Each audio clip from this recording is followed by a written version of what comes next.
Welcome to Cosmic Comics, Games and Collectibles, your zen of geekism. We carry comics old and new, magazines, toys, games like Pokemon, Magic, D&D. Want Godzilla, Ultraman, Star Trek, Ninja Turtles, Funko Pops? You'll find it all here. Shop our Cosmic Sound Room and pick up a record or two. Enjoy our Comic Coffee Lounge with a cup of Sasquatch coffee or a delicious menu item while geeking out over a super cool movie on our big screen. Come by and say hello to Maui. Cosmic Comic, Games and Collectibles. Superman loves us, and so will you.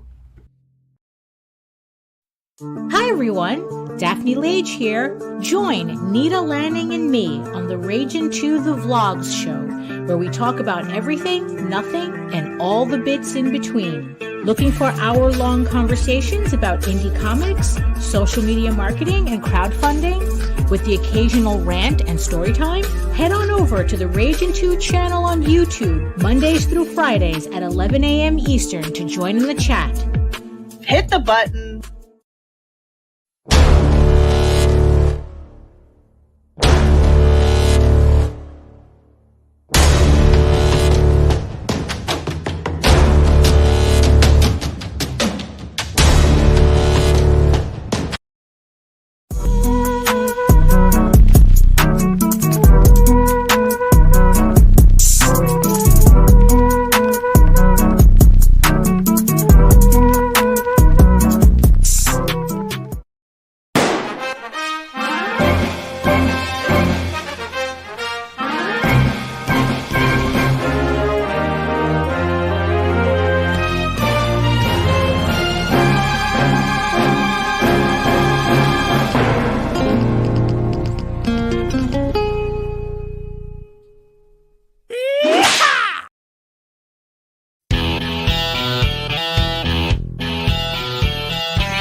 And good evening, everybody. I am RJ Carter, Senior Managing Editor here at CriticalBlast.com. And tonight, we are back with our second in a row of a three-part series, talking with the crews from Silverline, who are working on the Silverline Science Fiction Extravaganza, a three-book, single-volume, 80-page giant. So it's basically three full-size comic stories in one big book. And tonight, joining us for their part in this venture with Beyond the Stars, I gotta keep looking at what I'm doing. If I don't, I'm going to say something wrong. So it comes with being old. You'll get used to it. We are going to welcome to the show Mr. Andrea Bermida from Italy, all the way from 2 a.m. Hello, Andrea. Hi, everyone. Hello. Thanks for having me. And from a little closer to home, Mr. Mike Belcher, the man who's doing all the letters that enable you to read this story. Mike, hey, how's it going? How's it going? Well, I don't know. I've got to ask the chat how it's going. I see Mike Walters is out there stopping in to like and say hi. Robert Roberts is also passing the time here. Heroenberg has greeted everyone. If somebody could in the chat, please give me a volume check, because apparently I put the mic too far away last night, wasn't paying attention, and nobody could hear me. And I went back and listened to the video myself, and it was horrible on my end. So if you can just give me a quick, yes, we can hear you, sir. We'd appreciate it. And Heroenberg's already out there with the links. Yes, that link is also right below the video. You can click it anytime during this video and throw money at it. So you guys, if you watched, I think it was mentioned last night, you guys are kind of a surprise to the people who are on the book, because they're like, wait, Beyond the Stars, where'd these people come from? This is being added to the book. How'd you guys get on this project with Beyond the Stars? Who can answer that? Shall I? Yeah, go ahead and talk about how you and Ron got together. Thanks, Mike. First of all, RJ, I can hear you fine. Your volume is okay for me, so I don't know Thank if that helps. Well, it's rather simple because I put some artwork on LinkedIn, and I was just working on this project I have had in mind for years, and it never got into real form because of deadlines and many things went by. So I just kept working on these few pages from time to time, just for practicing exercise style. And I finally got to a point where I was rather satisfied with what I was seeing.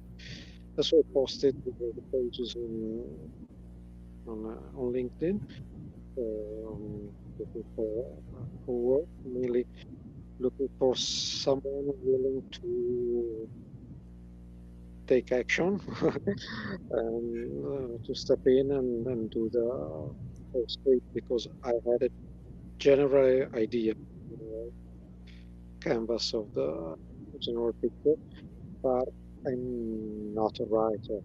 So as wonderful Clint Eastwood said, a man must know his limits.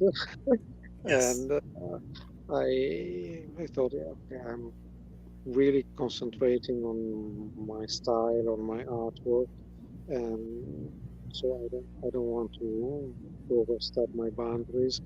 I have a general idea, but I don't want to translate it into uh, page divisions and panels that has to be done by someone professional, more capable.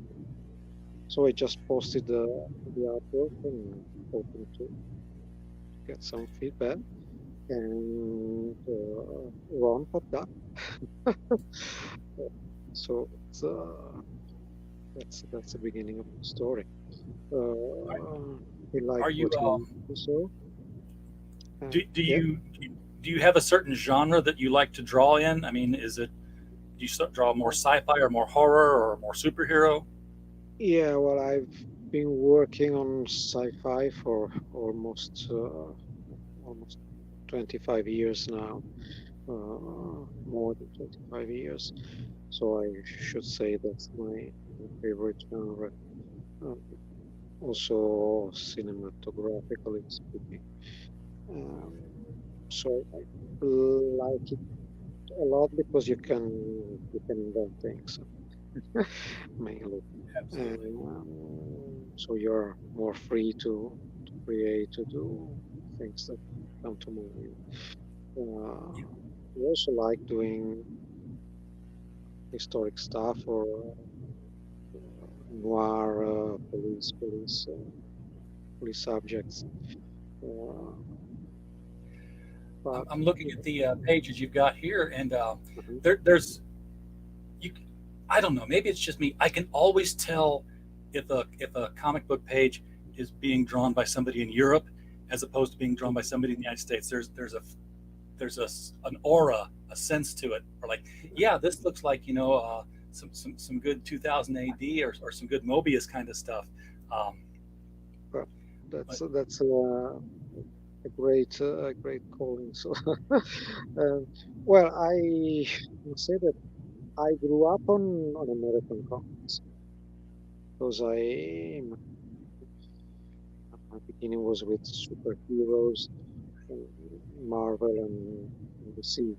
Uh, uh, got here my very first superhero uh, comic I got was this one here. You can see it properly. Yeah, here's the cover. Okay. okay, There's a, so Cuomo Ragno. Oh, okay, so that's how to say this is Spider-Man in Italian. the Italian, yeah, that's the Italian name for Spider-Man. It was a team up from the wonderful Bill Kane.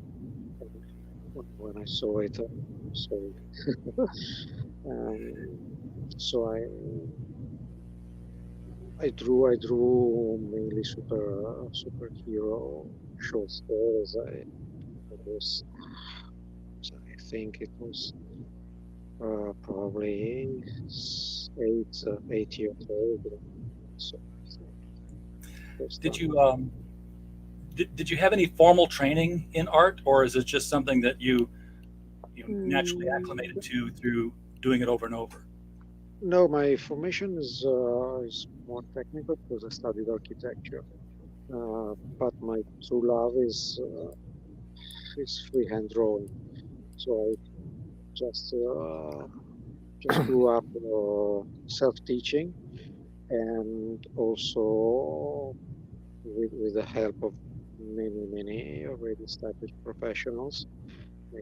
I met at Italian conventions, and they were really great help. Above all, I must remember Bruno Ramella, who's a great artist who was working for the editor, for the publisher with that worked for too. I think he was a super great guy. I just sent him pages and asked him. Well, he told me, I may touch it with a red pen like you do at school. Just correct when the teacher corrects your things.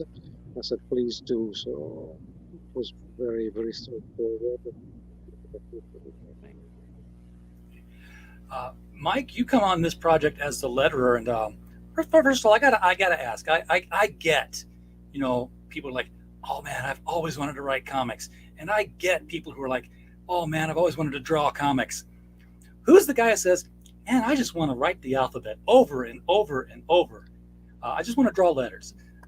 And lettering is that. It's not writing. It's you draw the letter. I've taken drafting classes. You draw a letter completely different than you just write your name or something. Well, lettering now is, all digital. I mean, I don't do it by hand, and I don't think anybody in this world would ever want to see my handwriting. So as far as lettering is just kind of fun. It's one of those things that's you get to play in somebody else's field. I mean, you get to, it's like with Beyond the Stars. It's like I told Ron when he sent me the script, but I didn't actually experience it until I started lettering it. I kind of skimmed the script, but I wanted to experience like if I was, if I was actually a reader. And that's the great thing about being a letterer. You got to get in somebody else's playground, and you get to see, how they kind of form things, and you're the connection between the writer and the artist as far as, making those two worlds come together. And that's what always appealed to me about lettering. I mean, it's not a glamorous job. I mean, it's some things I've talked about with other people. A good letterer is never noticed. I mean, it's only a bad letterer if you don't want to ever be noticed. I mean, if you're noticed, you did your job wrong. Yep. I mean, it should be a very undercurrent thing, and that's there's certainly something I kind of aspire to. But the lettering just kind of, I just kind of fell into lettering. I was a graphic designer, and that's that's what my day job is.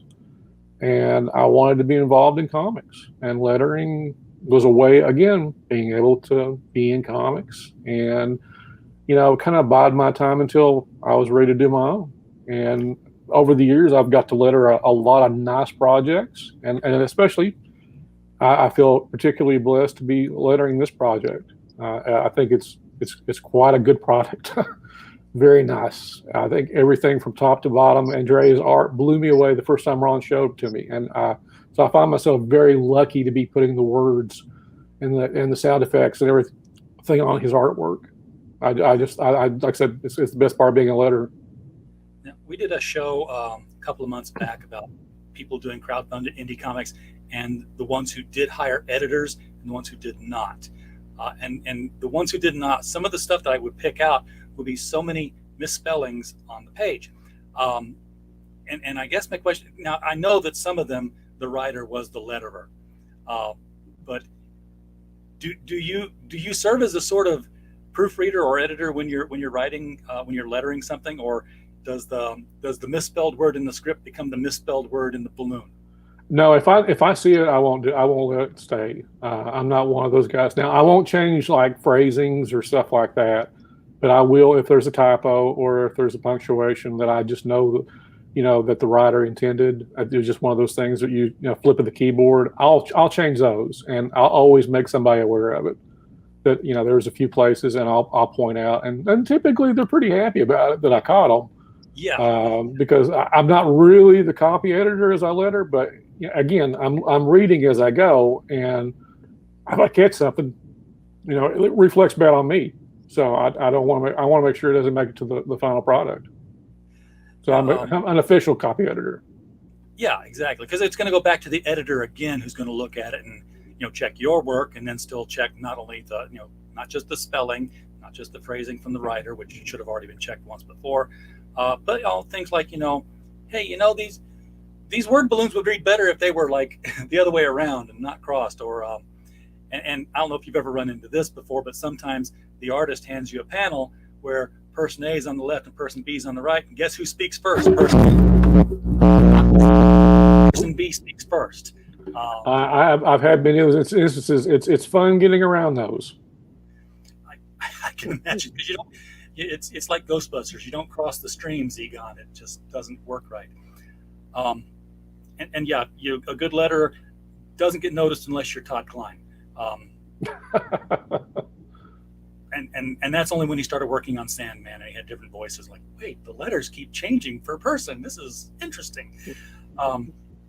You mentioned doing the sound effects as well, and I never knew whether that was the letterer's job or the artist's job, because the sound effect is more than just dialogue now. A sound effect is a piece of art on the page that's impacting the sound of the scene. How do you go about doing a sound effect and finding the right, not necessarily font, but sometimes the look of that sound effect?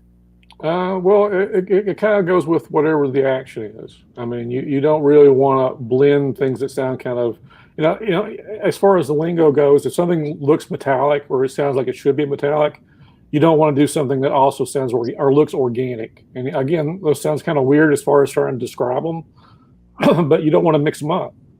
So everything, after a while, when you look at a page and whatever sound effect the writer has put down, you kind of learn an instinct about how they kind of form. If you want to elongate it, or if you want to make it, look very sharp, edgy, again, it's all whatever the intent the writer and the artist were in really doing. And Beyond the Stars, I did some of the sound effects, but I noticed that Andrea did a lot of sound effects toward the end of the book, and again, you could tell the artistry in it, as far as he was using his own judgment to form some of the sounds. And I think that, again, right there, you could see it in that one with so you kind of can see the artist he knows what he's intending, and so when you have that, so I it's been a mixed bag. Sometimes I do sound effects, and if it's already on the page, it always will look better. I think it will always look better if the artist does it, quite honestly. Sure.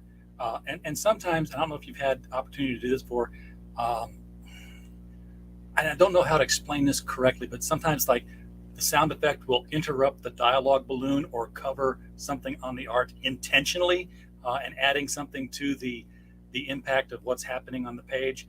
And sometimes it's sort of tongue-in-cheek or double entendre, where a gong goes off just as somebody's getting ready to say a bad word, and it happens to cover the bad word in the balloon. Cute things like that. Sound effects can be fun. Oh, yeah. Just leave it at that. I was going to ask you in the pre-show, and I saved it for now. Is that the creeper behind you on your desk there? Yes, that's my action figures. I am young at heart, to say the least. That's my I guess creeper, exactly. As you can see behind me also. I mean, it's you when you work in a studio all day long, you like to be surrounded by your playthings. Of course, I never touch them, but it's just nice to turn around and look at them. So it's that's my creeper. He kind of sticks out being yellow, but I was gonna say I can tell there's other ones there now, but I could definitely see him. It's at least they're out of the package. Oh yeah, I can't stand it. I'm not a collector. I'm a collector, but I'm not that collector. So Yeah, I see people with their Funko Pops, and I'm like, they're still in their little prisons. Let them free, let them go. Um, Andrea, do you collect anything comic related with your now that you're in the industry with this? Oh, not really anymore, for space reasons. Oh, I can My understand that. my room is really cramped. Also, I'm also buying comics digitally now and not paper anymore, just for space reasons. I Yeah. really, I really should have the courage one day and make tough decisions. It puts lots of things in boxes, but I never can find the Buy, courage. So I'm buy a sticking to storage what shed. I have. Rent a storage unit and put them there. Don't ever get rid Yeah, of them. yeah, exactly. You know, I've lost so many comics in moving around, so I don't trust. I don't trust boxes. I want to keep what I really love and excite and sacrifice new things. Sorry, for what is published on paper nowadays, but it's no go for me. I was looking to see if any of the original art here was yours. Do you work traditional with pencil and pen, or do you work on digital? I No, I'm working on digital, Okay. exclusively on digital now. Uh, for practical reasons first, and because I live in a small town, and whenever I had to do, you know, sometimes you have a panel that is coming to pick for the page or just a character in the panel. You need to shrink it, so I had to make copies of it, guess the exact percentage of reduction or magnification. And there was only one copier in town, and it wasn't open all the time, so it was really awful. Then the paper that I liked usually got discontinued. The ink that I liked got discontinued. When I used to go to Milan for my studies, it was easier to find it. Here in the area, it was almost impossible. And so as soon as I got a chance to switch to digital, I said, okay, let's try this thing, see how it goes. Uh, I hope that my audio is better because I saw a message that I was coming out low. Probably my microphone was a bit bothered. There is a kind of neck brace I'm using to hold the phone. But I hope that now it's coming through better. A little bit Uh, better. Yeah, it was kind of light, but as long as I concentrate, I can hear you and understand. Can okay. you tell us just the elevator pitch, so to speak, of what Beyond the Stars is about? Because I know it's science fiction. I'm seeing like almost a Roman soldier influence in some of the pictures here, like old culture in a future setting. So Yeah. can you just Well, tell us a little bit about what we would expect when we read it? well, let's say that at the beginning, yeah, I always loved Roman and Greek Greek imagery. I loved reading the Iliad, the Odyssey, and the ancient poems. I also loved the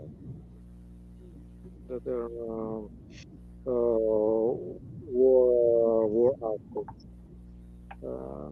So I translated that into what I like, science fiction.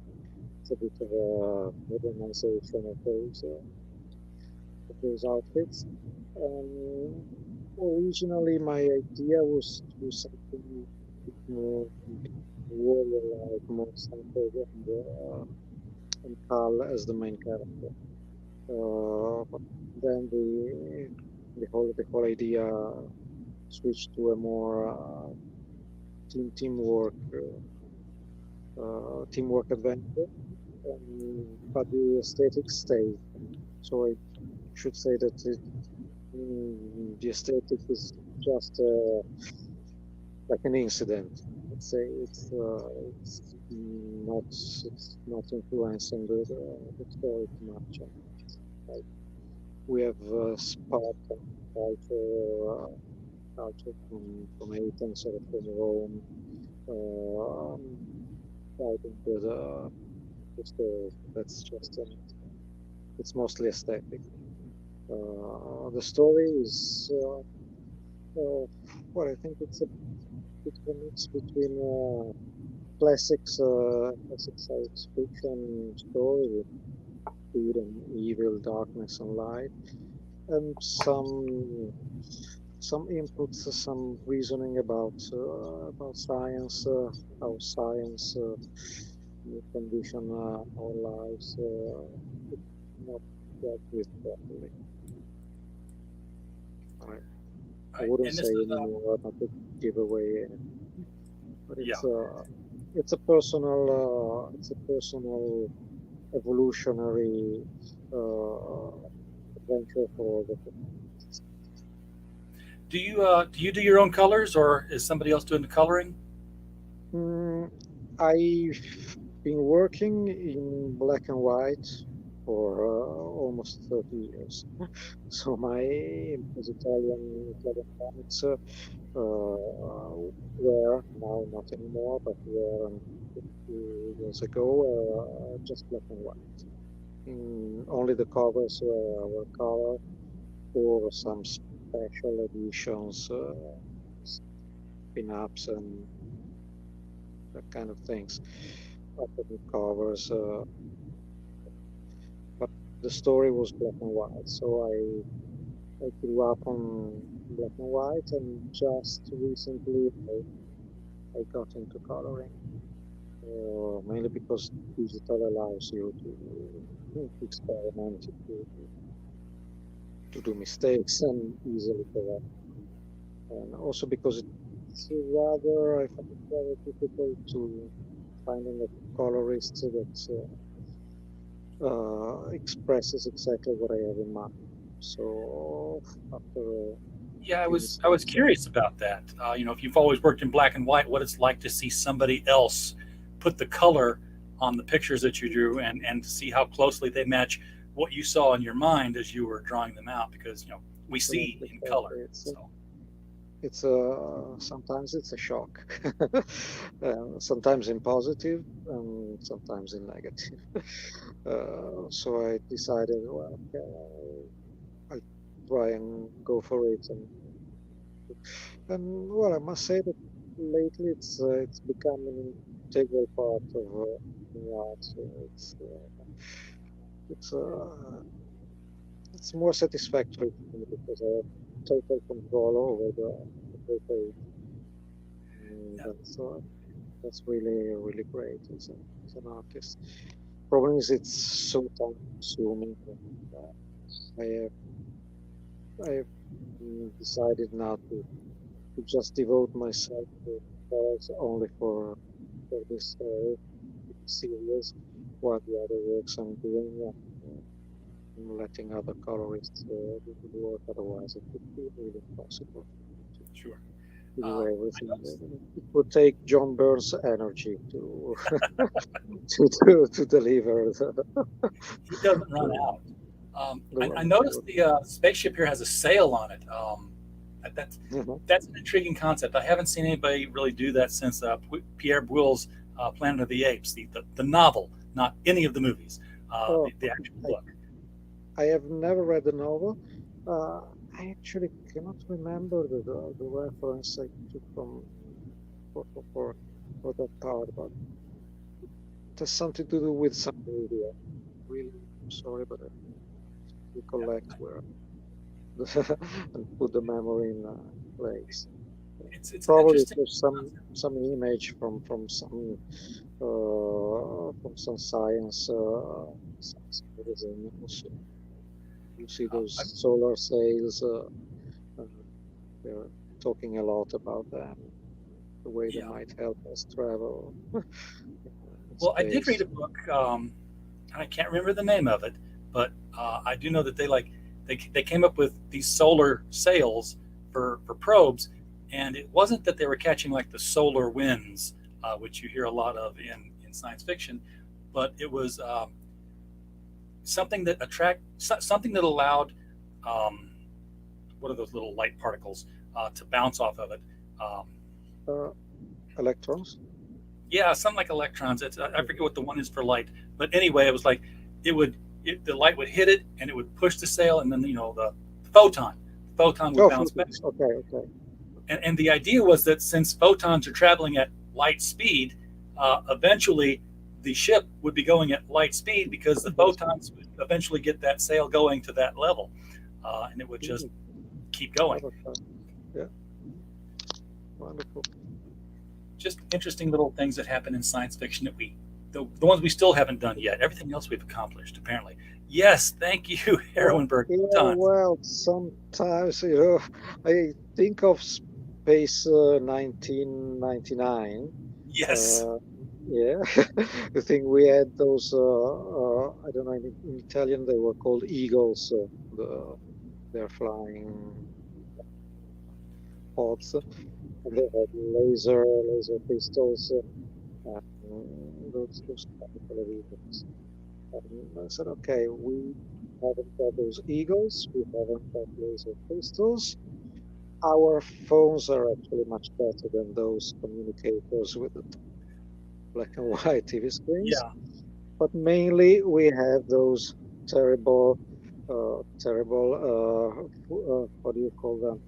In Italian, it's pantalzampa. It's those elephant-styled trousers that you have, like in the 70s. They used to, and that's all we have accomplished compared to the Space Nine.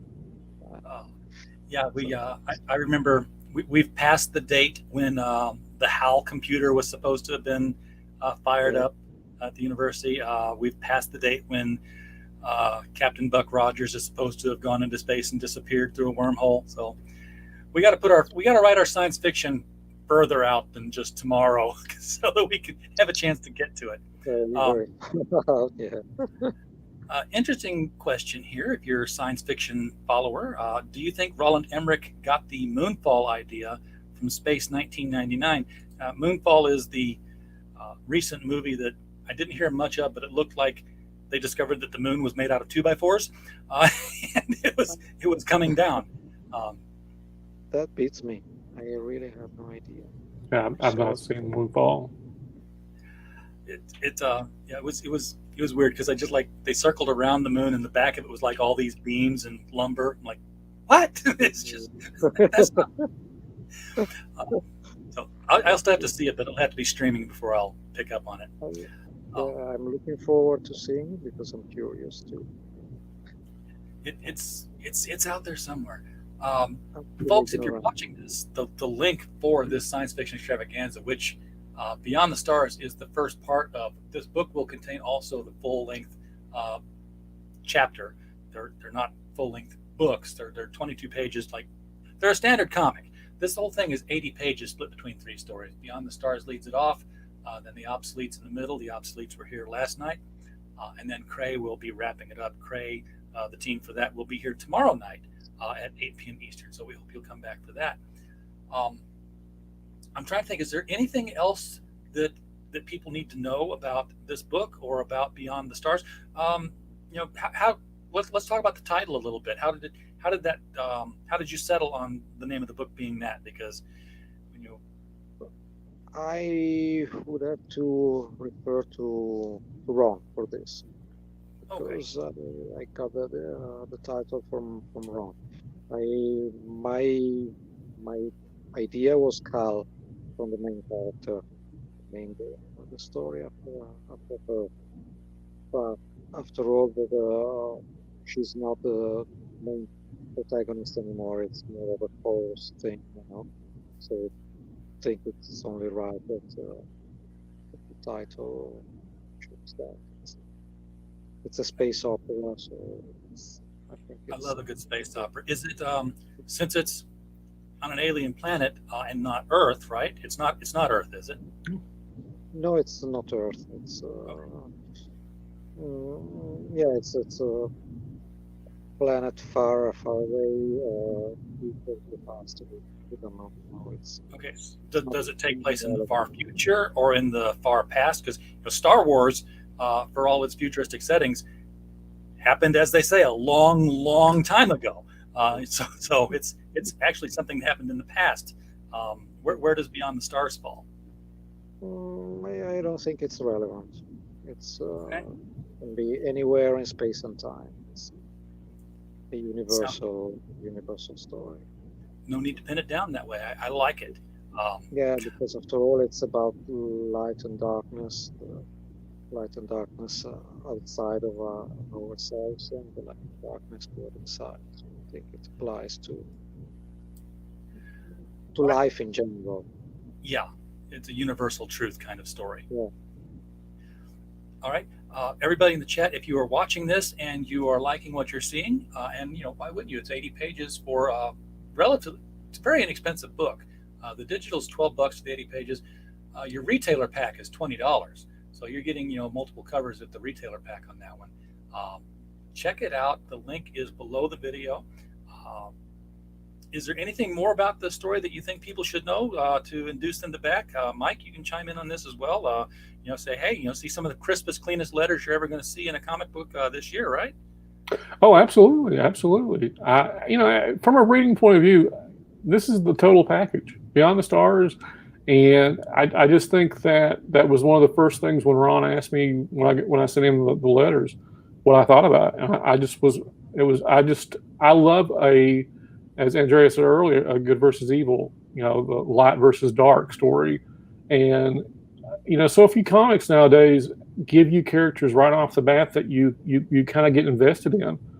And, that's one thing that just struck me when I went through the book. I felt the characters were very empathetic, and I felt like there were enough surprises toward the end to definitely want me to pick up the next part. And like I said, I view things as a reader, and this pretty much hit all my marks. And I'm not what you would call a hard sci-fi fan, and I kind of found myself kind of like, okay, I need to see what's next. And that's the reason I really, we really want this Kickstarter to hit, because Andrea's already started on the second issue, and it already looks great, and I just want to see more. And again, forget the lettering. As a reader, I want to see more. And again, so few comics do that nowadays. They're so wrapped up in other things, and I just want a good story. I don't want anything but that. And this is how I would pin down Beyond the Stars: a good story by some great creators. Like I said, Andrea. I can't say enough good stuff about his art. I mean, again, he talked about being the colors for this. You could tell that he used color as his storytelling. There were things inside the book that, I could tell that he was trying to establish by using the tone of the colors. Like I said, there was a complete investment in the book, and I think that it definitely is an investable book. One last thing we're going to ask about lettering before we wrap everything up here and get everybody's last word, because I never really thought about it until just a second ago. There's so much being done digitally art-wise now. People are working digital on computer screens and stuff, drawing there, but that's still sort of the same talents being applied. But for lettering now, there's font packages where you literally type, and Comic Sans aside, which nobody's going to use. But there are, the Comic Craft sound effects, the Comic Craft fonts and things like that. Is that cutting into the lettering business in any way, shape, or form? I mean, is it lessening job opportunities? There are books out there that, people want to save money on. They think just because they get a font, they can letter a comic. That's about the only other thing. But, with digital artwork, I hear people, I draw my comic digitally. And people act like the computer does things for you. Yes. If anything, the computer is almost harder, actually more than pencil and ink, because there's a level of you kind of have to mesh your style with the computer. So, that's the same way with lettering. Again, just because you have a font and there's so many ways to do it wrong. You still have to have a little bit of technique. You still have to have some knowledge of what you're doing. Again, the computer doesn't do it for you. And I think that gets misconstrued by a lot of people. Oh, you just do that, use computer to do it. It's like, yeah, I may use the computer, but it's still my hand. I'm still messing up just as much as I did before. Instead of using eraser, I'm using Control Z. I mean, there's really no difference to it. And so across the board, you have to have something going before you can use a tool. So. I remember when Batman Digital Justice came out, and I'm dating myself. Oh yeah, me too. I do. Yeah. And it was billed as the world's DC's first computer-generated comic. I'm like, no, the computer did not generate that comic. Yeah. And it had all the hallmarks of using early digital material, because you'd like, oh, there's a picture. That picture works so well, we're going to copy and paste it everywhere. Yeah. And we'll zoom in on it and it'll be a different picture, but it's the same picture. The face did not move. Sorry. Regarding lettering, I must say that I really love Mike's work, because I've been doing some lettering lately, because of being an artist for hire. I've been doing that for 4 years now.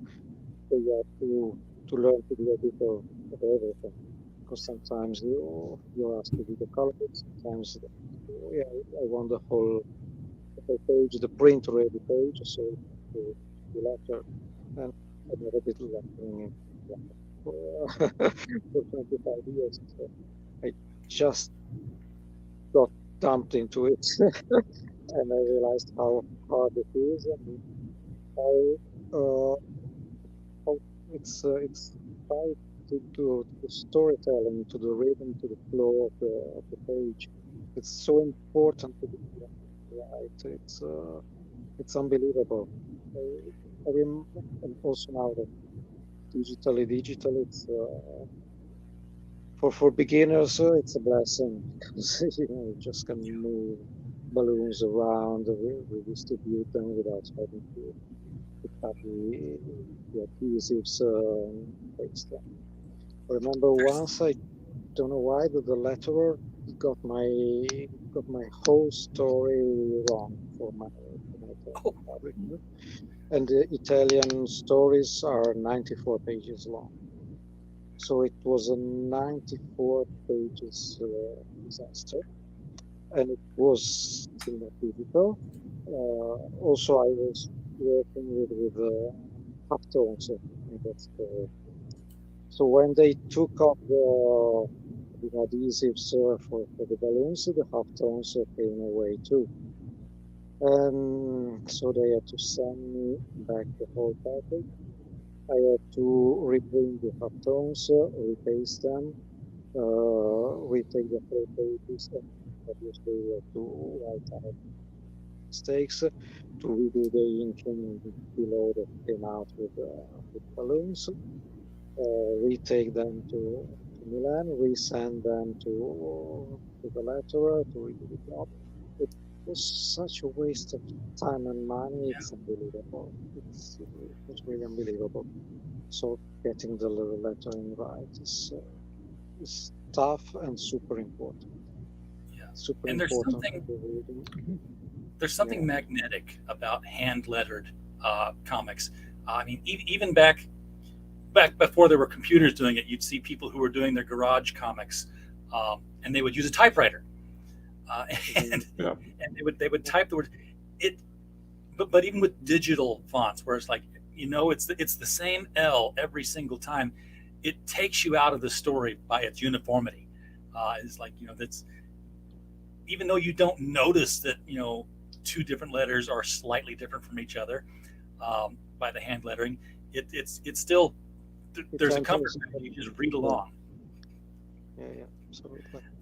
It's These Silverline videos are turning into process videos. We're talking about lettering all night tonight. Last night we talked about inking and different brushes and different kinds of ink.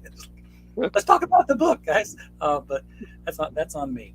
well, if you start talking about inks, yeah, well, in non-digital, I always say that when you like working with something, it gets discontinued.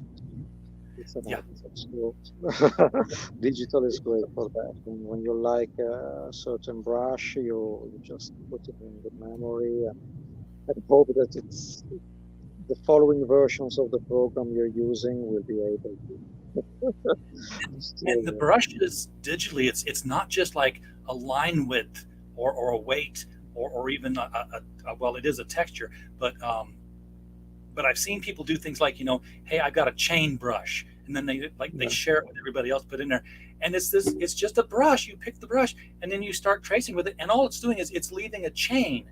I mean, if you wanted to draw Todd McFarlane's Spawn, you could draw 1,500 links of chain, or you just take this brush, you go sweep, and there it is. It's just beautifully done. But I tend to avoid that because it's a bit impersonal. I've been maybe masochistic, but I like to draw each single line. But for some instances, I guess it's okay.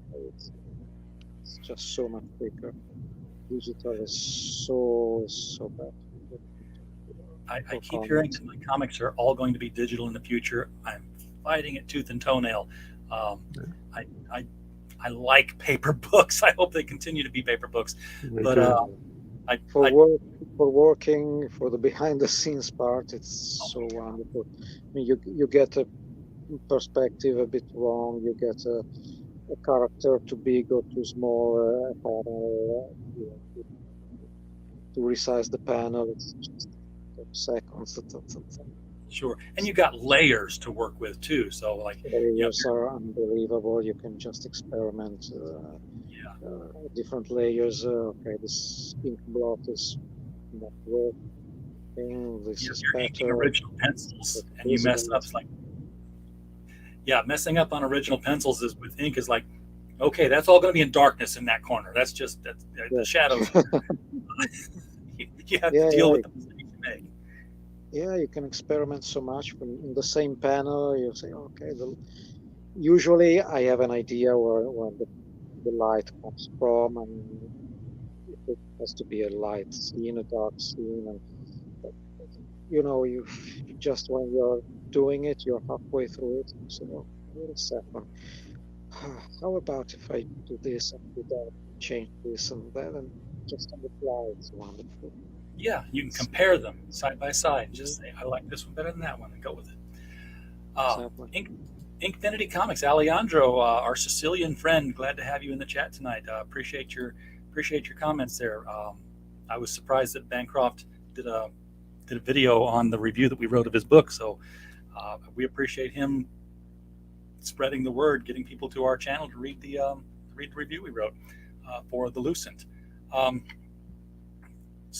But for tonight's book, which is the title of the book Science Fiction Extravaganza? I mean, what's on the front cover? I believe it's 3 covers. I think you can have 3 covers. I think there's the cover for each of the book that you can get in the Kickstarter. Each of them get their own focus. You can basically order whichever cover that you want. Each of the books have their own voice. I don't believe there's a kind of a shared cover. I think you can individually, depending on which book, I guess, is more of your interest level. But yeah, there's 3 covers. But it's the same book. It's the same book, yeah. I mean, I don't believe the interiors are all different. It just, again, if you want to be, if you like Andrea's cover, you can get that on the, and then it's the 3 stories inside. If you like the obsoletes cover, or if you like the variant covers of each one of them, like I said, it's one big book holding 3 different stories. So really, each get their own little focus on the cover, depending on which one you get. Yeah, and I have people tell me all the time, don't like anthology books. Anthology books don't sell. I love anthology books. DC used to be able to tell 3 stories in 22 pages with things like Ghosts and House of Mystery. And right. and they were compelling stories. You could, I miss those days. I was saying last night, I missed the fact that, I'd read the Justice League, and then I'd pick up Jonah Hex. I'd put that down. I'd pick up Sergeant Rock. I'd go from the Old West to World War II to the Legion of Superheroes, and comics were all over the place with all kinds of genres. Well, my first comics were those digest adventure comics that you pick up at a grocery store when I was 7, and had those little digest size. Those were my bread and butter when I first started collecting. Those were wonderful. You had like 6 stories in there of 6 completely different characters or teams that you could see which one you liked, and you could kind of follow up. So yeah, I mean, it's a good sampler. It's a good idea of being able to have 3 books under one roof, so to speak. You can kind of get, I mean, the ties that bind are the science fiction elements, but this particular value, Beyond the Stars and Obsoletes and Craig, again, like everything Silverline does, it's quality. I'm not just saying it because I'm part of it, but that's how I feel about it. It's always a seal of quality. Well, we've seen Silverline books in the past, and I know that Roland is very much on top of putting good books together. So I have no lack of faith that this one will be the same. Sorry, the Italian versions of superhero comics back in the days. I don't know, probably for cost reasons. They had the main character, so Uomo Ragno, Spider-Man was the main story, but then been covered along with Captain America or maybe another character, and then maybe a tiny bit of a story for horror tales, science fiction tales, someone else from the Marvel universe. So there usually were 3 stories in just a book, pretty normal for the time. I think it was okay. It was good to have different atmospheres and it's fun. The more stories in a single book, the better. It just means you've got more to read and a wider variety of things to enjoy, which is why we're publishing an anthology, not a comic book anthology, but we are. It is now available on Amazon. I should have put the link in our chat, but I didn't. But we have a Critical Blast Publishing banner anthology, The Devil You Know Better, which is 20 short stories, comedies, horrors, science fictions, all about people who have encountered the devil. And we include Mike Barron and Hart Fisher among the folks who've contributed to that one. So we're quite happy with it. Looking forward to seeing what happens with that. We'll talk more about that in the future, guys, because we're going to have a crowdfunder for a special edition that we'll get more details on as soon as I find a printer that tells me, yes, we can do what your vision is. Guys, I appreciate you coming up tonight and coming on the show, especially Andrea. It's 3 o'clock in the morning. You've got to get to sleep now. Mike and I can still go out and get a late dinner if we want, but you need to get some rest. That's the nice thing. Yeah, working at home, being a freelancer, is that you just can recover sleep in the morning. Absolutely. You don't have office times, so it's a pleasure.